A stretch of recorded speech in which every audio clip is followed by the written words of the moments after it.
This car, before I bought it, used to be a rental car. We wanted to give you a little bit of a teaser, the SCV12 that I test drove.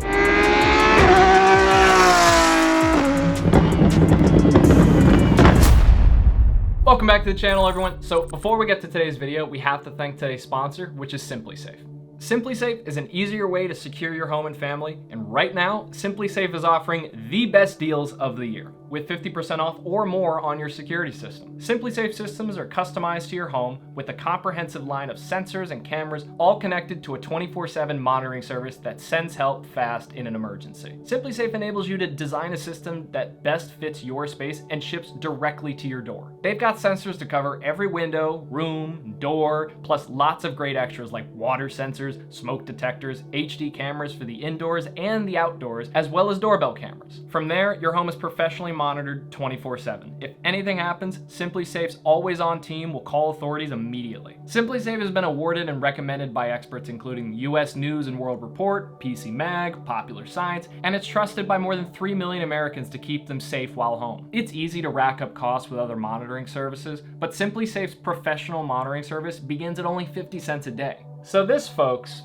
is a 7-Eleven DoorDash bag, and I arguably probably order from there a little bit too much. But the thing is, one of the things I love about the SimpliSafe system that it allows me to do regarding those, I can actually see when something's delivered. Being able to actually see when things are delivered via my phone, I'll just get a notification that says there's movement in front of the camera. This is also great for if I have a package delivered and God forbid it got damaged or there's a porch pirate, especially going into the holidays, knowing that whatever you're supposed to have dropped off in front of your porch actually makes it there and stays there is a really nice thing. They also just launched a new wireless outdoor security camera. It's got an ultra-wide 140-degree field of view, 1080p resolution, an 8x zoom, and a built-in spotlight with color night vision so you can closely capture what's happening around the clock. It also has two-way audio that allows you to speak directly to someone on your property. When this outdoor camera came out, I bought one for my house in Florida. I immediately bought one for my home here in Maryland. I even got Randy one for his deck at the Porsche Tower. I also recently just got water sensors for my house in Florida, and let me tell you, if you live in Florida, you need water sensors. End of story.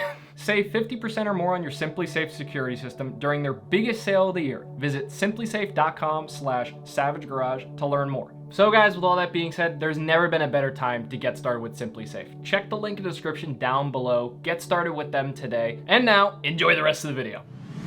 Hey Blake, you wanna know the last person who sat on this car? Rich the Kid. And you know who called him out for pretending it was his and it was actually a rental at the time? Tekashi 6ix9ine. I don't know what kind of gun that is. Anyway, how you guys doing? Welcome back to the channel. I wanted to talk about this car because there's one small piece of information that I knew about when I bought the car, and I was planning on making a video on it, but you know, things got in the way, other videos were being filmed, you know. But I wanted to talk about it here because it's a story that's never been told, and it's this car, before I bought it, used to be a rental car. What?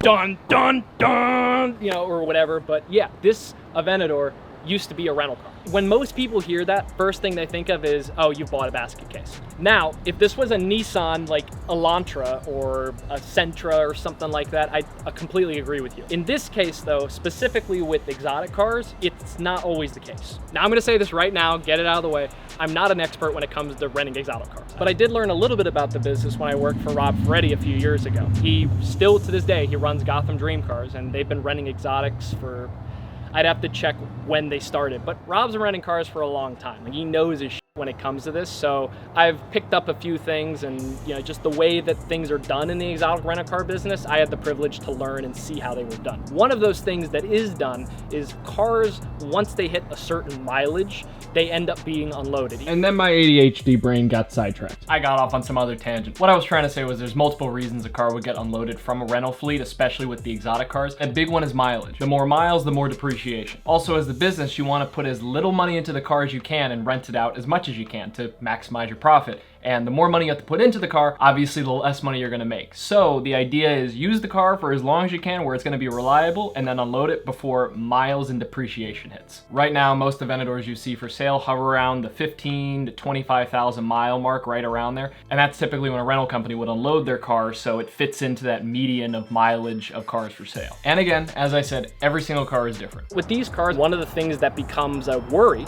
is the clutch. First rental, and the guy blew the clutch. The cringe is always fun and this thing's shot anyway. Let's see.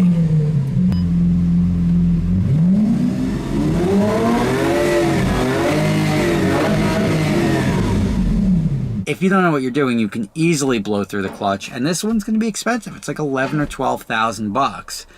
Just the parts alone for this clutch are like $7 grand or $8,000. Now, these clutches are a lot better than like the old Murcielagos. I remember Rob told me multiple times. In fact, he talked about a Murcielago he used to rent many years ago, that he had a new clutch put in it, and it being loaded onto the truck to go to the event with this new clutch, they burned the clutch in the process of loading it. But Mercy jokes aside, these cars are much better than that. Just to give you scope, like I bought my car, it had 22,000 miles on it, a little more than that, and it had about 60% life left on the clutch. Randy's car, his SVJ, it's a newer car, granted, but it is still an Aventador. His Aventador is about a click over 30,000 miles now. And the last time a clutch snap was done on that car was when he was at, I think it was 26,000, 27,000. He had over 80% life left on his clutch. And you guys know how Randy drives. Like, Randy doesn't exactly baby his car.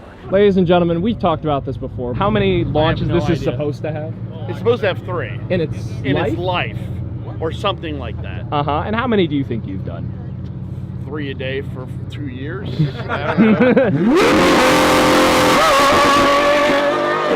This car has been all over the place. One of the things that I found so interesting about this car was when I found out it was a rental car and I started Googling it. What's really cool is it was a rental car in New York.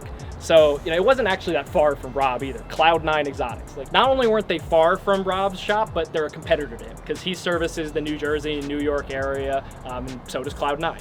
But either way, like, this was one of their rental cars and it served them very well for a long time. This car has as much time on set as I do, probably more. But despite popular belief with these cars when they're rental cars, if you or I went to go rent one of these cars, we'd probably, at the very least, once go full send, full throttle, even try to launch it if that hasn't been disabled. Despite what you or I would do, most people don't do that. In fact, most people with these cars, especially an Aventador, they get them for one reason only. Can you guess what that reason is, Blake?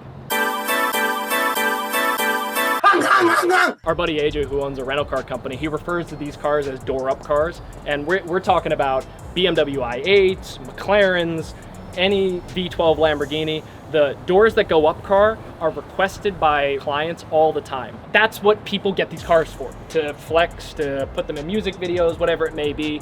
And I mean, to a degree, you can make the same argument. I'm no exception. Like, I got this because I make YouTube videos with it. So just another form of media. A lot of the people that rent these cars, they've never driven a Lamborghini before.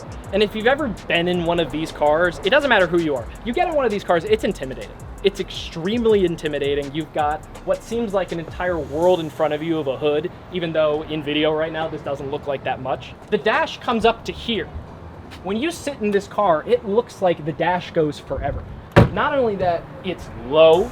There's only about 100 different things you could scrape on. You can't go more than like 40 miles an hour in the city anyway. So having a car like this in the city to actually drive fast, it's useless. And also, it's just not comfortable. These cars driving slow, to me, it's part of the charm. Most people get in and go, this thing is a fucking pain in the ass to drive, and it doesn't fit anywhere. Another thing to mention, the rear end of this bitch is wider than the front. So if you think you're gonna make it into a New York parking garage, or let's just say any parking garage for that matter, maybe you think you're gonna make it in the front, you might not make it in the rear.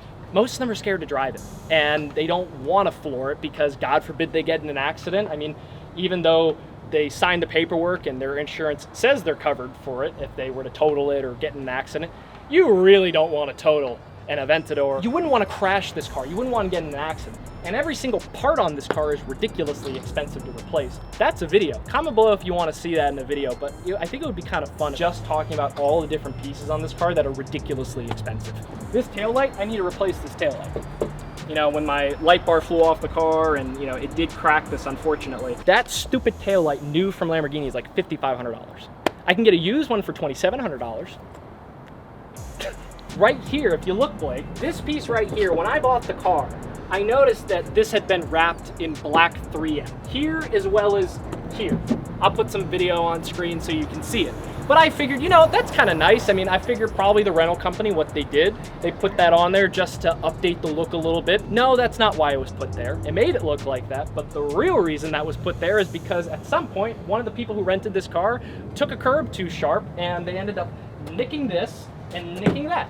I also talked to the guys at Cloud9. They replaced this car with an Aventador S. So, you know, a little bit more modern, a little bit newer looking Lamborghini. I also found out that this car had like a 75 mile a day limit on it. So if you think about that for a second, by the time you get out of New York to actually drive this thing anywhere fast, you've already used half of your limit anyway. So the takeaway from all of this is this car spent more of its time being sat on and posed in front of than actually being driven during the time that it was a rental car. With that being said though, I did want to show one of the only pieces on this car that I have seen got worn out from being a rental car, and as soon as I saw it, I went, yep, that makes sense. It's actually the driver's seat. This driver's seat has a lot more wear on it, specifically right on the bolster. But right there's a lot more wear than on the passenger side.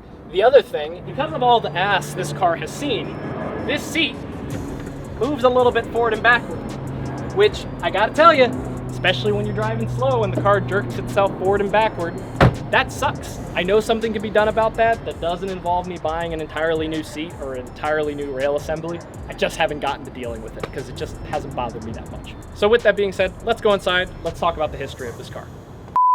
So this is not the inside of my house in Florida, is it, Randy? It could be. Turn the lights on.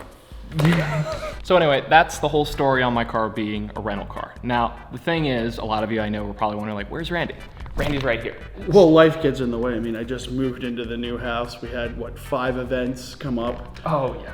And yeah, it's been quite crazy. So thanks again for watching today's video, but we wanted to give you a little bit of a teaser that the next video will be all about the SCV12 that I test drove in SEMA at the Las Vegas International Speedway. It was an unbelievable experience.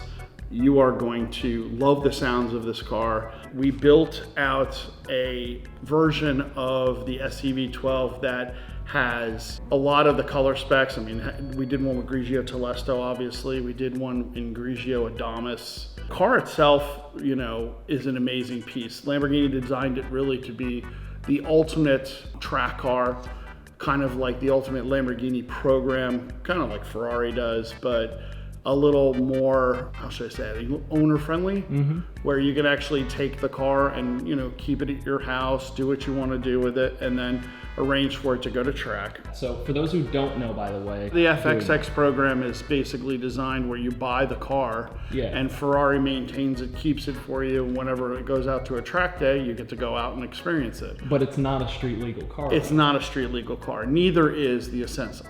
Oh, it's not? You're not allowed to drive on the street at all? It's not. It's a total racetrack car already. No.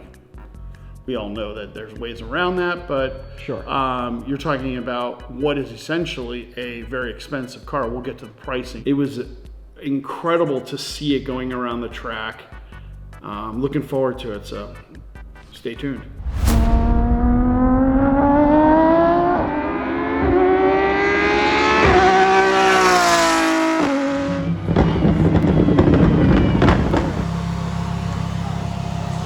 This is amazing!